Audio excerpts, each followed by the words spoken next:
తాకట్టులో ఉన్న బంగారాన్ని విడిపించి ఆ రోజు ఆన్లైన్ ధరకే కొంటుంది కొమ్మూరి గోల్డ్. నమస్కారం, వెల్కమ్ టు సుమన్ టీవీ. నేను గీతాంజలి. ప్రస్తుతం మనతో పాటు శ్రీచక్ర ఉపాసకులు, ప్రముఖ ఆధ్యాత్మికవేత్త శ్రీ మణికంఠ శర్మ గురువు గారు ఉన్నారు. వారితో మాట్లాడదాం.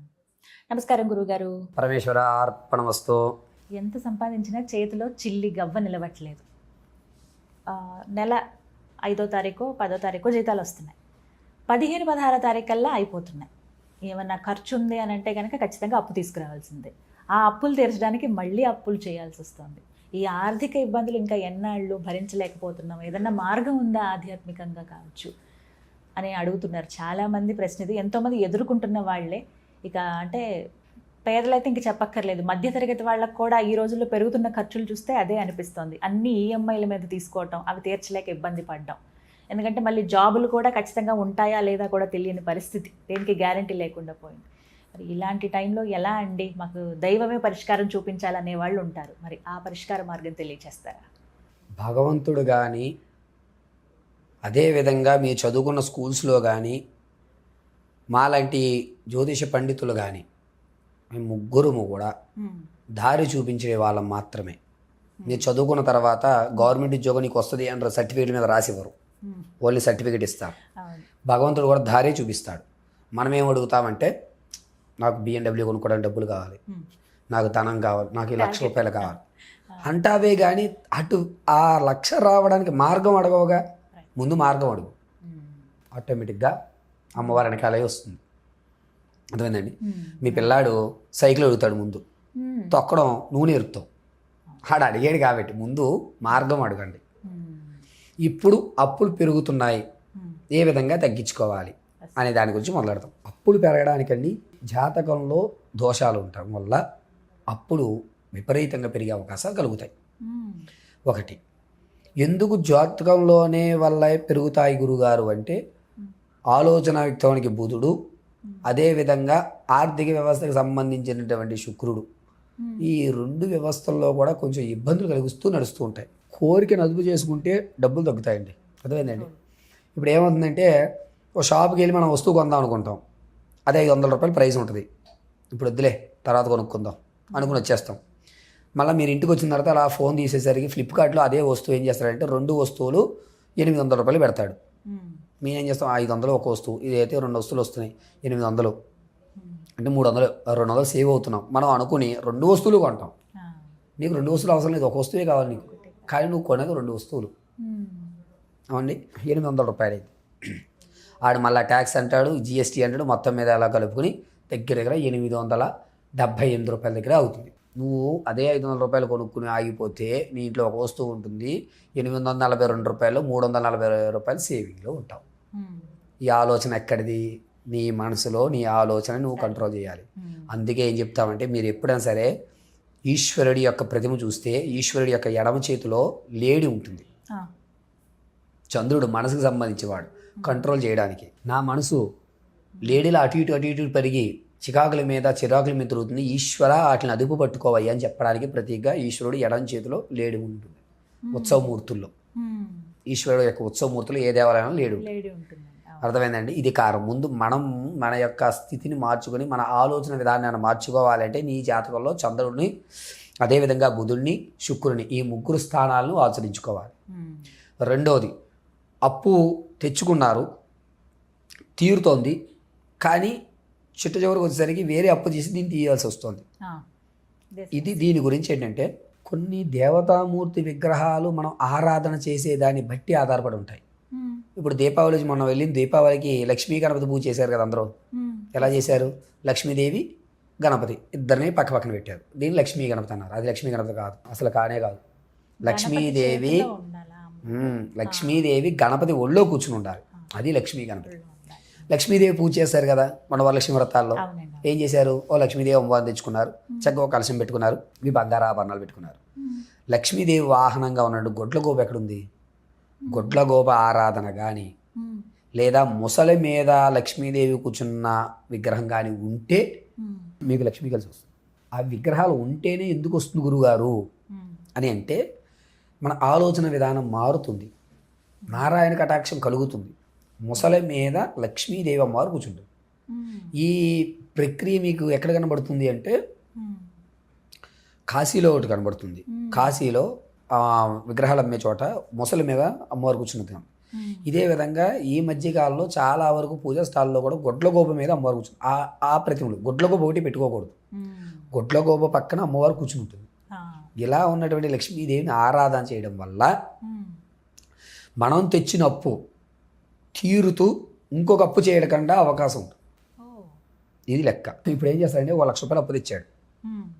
ఈ అప్పుకి తీర్చుకోవడానికి ఇబ్బంది అయిపోయి ఇంకొక చోట 1,20,000 రూపాయలు అప్పు తెచ్చి 20,000 రూపాయలు ఇంట్రెస్ట్ ఇక్కడ పెరుగుతుంది. ఇవి జరగవు. గొడ్లగోప మీద ఉన్నటువంటి లక్ష్మీదేవి విగ్రహణ ఆరాధన చేస్తే ఇది జరగదు.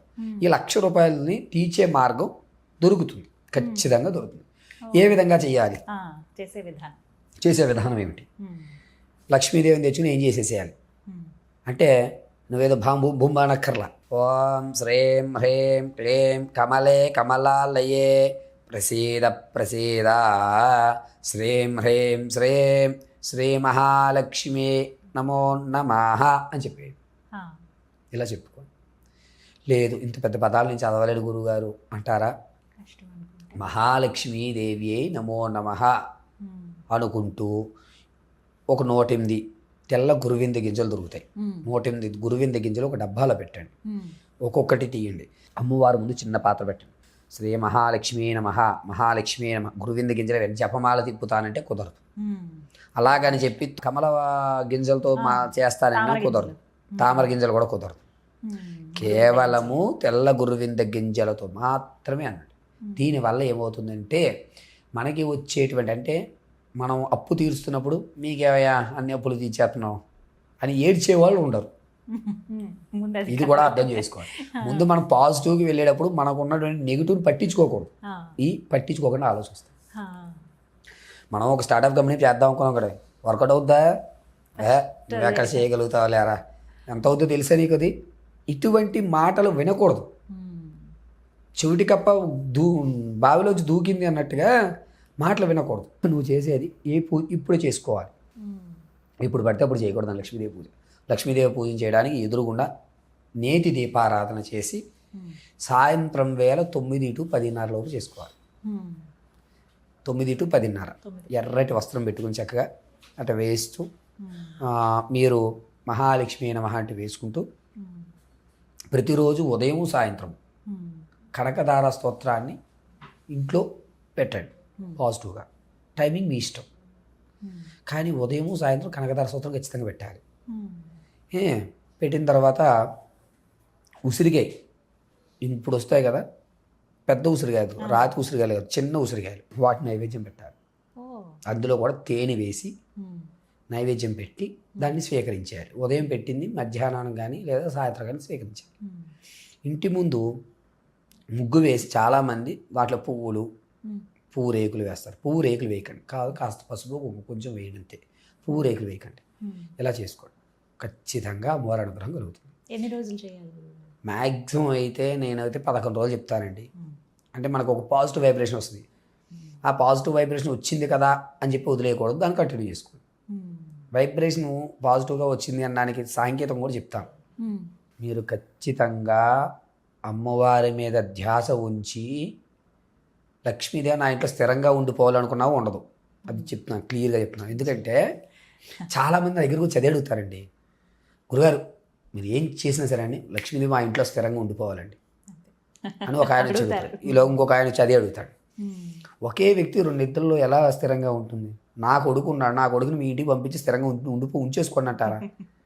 ఆవిడ లక్ష్మీదేవి అండి, శ్రీనివాస హృదయ వృక్షస్థల స్థిర నివాసి స్పష్టంగా ఉంది కదా, స్థిర నివాసి. ఆవిడ ఆయన సొత్తు. ఆవిడ మనకి మీ ఇంట్లో మీ అక్క మీ చెల్లి వీళ్ళు లక్ష్మీ స్వరూపాలు. వీళ్ళకి వివాహం చేసిన తర్వాత వచ్చి సరదాగా ఆ పండగ రోజు రావడం, ఆనందదాయకంగా ఉండడం, చెల్లితో మాట్లాడడం, మళ్ళీ పంపించాడు అంతే. అలాగే లక్ష్మీదేవి రావాలి. ఇప్పుడు నేను కారు కొనుక్కోవాలి, అమ్మా లక్ష్మీదేవి నేను కారు కొనుక్కోవాలమ్మా, కాస్త దారి చూపించు, అప్పులు తిరిగే మార్గం చూపించు. కారు కొనుక్కున్నాను చాలమ్మా, కొంత గ్యాప్ ఇవ్వండి. పక్కింటి ఆయన కూడా ఉన్నాడు కదా పాపం, ఆయనకి ఏవో కోరికలు ఆయన తీసుకుంటాడు. ఆయన ఇల్లు ఏదో కొనుక్కుందాం అనుకుంటాడు, ఆయన ఇంటికి పంపించాడు. ఆయన అయిన తర్వాత పక్కన అలాగా స్థిర నివాసంగా నా ఇంట్లో ఉండాలి అనుకోవడం భ్రమ. నాకు ఫస్ట్ భగవంతుడు మనం అడగాల్సింది నాకు దారి చూపించు. రెండవది కాన్సన్ట్రేషను. మూడోది మీకు జరుగుతున్న మార్గంలో వస్తుంది అనుకోండి, అంటే వైబ్రేషన్స్ కానీ ఇవి వస్తున్నాయి అనుకోండి, చెయ్యి వదలడం నేర్చుకోండి, అంటే దానం చేయడం నేర్చుకోండి. ఆ దానం నీకు రెండింతలుగా కలిసి వస్తుంది. మీరు ఇప్పుడు ఏది ఇచ్చారో అది రెండింతలుగా వస్తుంది, ఖచ్చితంగా వస్తుందండి. మీరు ఈ నెలలో 1,00,000 రూపాయల అప్పులో ఒక 40,000 తీర్చారనుకోండి, 60,000 అప్పు ఉంది కదా, ఈ 60,000 అప్పులో కొద్దిగా ఈ నెలలో ఏంటంటే ఒక 5,000 తెచ్చాను, ఇంకొక 5,000 తీర్చకండి. ఆ 5,000 పెట్టి 5,000 ఒక 1,000 రూపాయలు పెట్టుకుని ఏదన్నా గుళ్ళలో మీరే పులిహోర నైవేద్యం వండి తీసుకెళ్ళండి. నా అప్పు ఇంత తీరింది కాబట్టి నేను పేద ప్రజలకు పెట్టండి. మీరే స్వయంగా వండి చేసి సిగ్నల్ దగ్గర పంచండి. గుళ్ళల్లో చాలామంది పెడుతున్నారు, అన్నదానాలు జరుగుతున్నాయి, మీరు కొత్తగా వద్దు. అక్కడికి మన గుళ్ళల్లోకి ప్రవేశించకూడని వాళ్ళు కొంతమంది, రానివ్వని వాళ్ళు కొంతమంది ఉన్నారు కదా, బెచ్చగలు యాచకత్తులు, వాళ్ళకి ఇవ్వండి, ఆటోమేటిక్గా ఉంటుంది. రెండోది, మీ ఇంటికి లక్ష్మీదేవి ప్రవేశించింది అనడానికి సింబల్ ఏంటంటే, మీరు ఎప్పుడైతే మనస్ఫూర్తిగా ఈ విధంగా కనకదార స్తోత్రం వింటూ దీపారాధన చేసి ఉసిరి నైవేద్యం పెట్టి ఇవి పెట్టారో, సాయంత్రాలు గాజుల శబ్దం వినబడుతుంది, ఖచ్చితంగా వినబడుతుంది. అప్పుడు నీ ఇంట లక్ష్మీదేవి వచ్చి ఆడుకుని వెళ్తుంది. పక్కింటి పాప మన ఇంట్లోకి వచ్చి ఆడుకుంటాం, ఎంత ఆనందపడతామో 10 నిమిషాలు, అంతకు మించి ఆనందం కలుగుతుంది. చక్కగా నీ మనోవాంఛలన్నీ తీరుతాయి. చిన్న పిల్ల స్వరూపంగా వచ్చి గాజు శబ్దం చేస్తుంది అమ్మవారు, ప్రశాంతంగా ఉంటుంది. నీకు డబ్బులకి టెన్షన్ ఉండదు. అప్పు తీర్చాలా, తీర్చేద్దాం అని ఒక కాన్ఫిడెన్స్ పెరుగుతుంది. అది వచ్చింది అని నువ్వు ఎక్కడికి వెళ్ళినా ఎన్ని అప్పులు చేసి తీసుకెళ్తావు. ఆ కాన్ఫిడెన్స్ సంపాదిస్తుంది. 11 రోజులు ఒకటి ఖచ్చితంగా చేసుకుంటే ఖచ్చితంగా పరిహారం. గురుగారు ధన్యవాదాలు. పరమేశ్వర అర్పణమస్తు.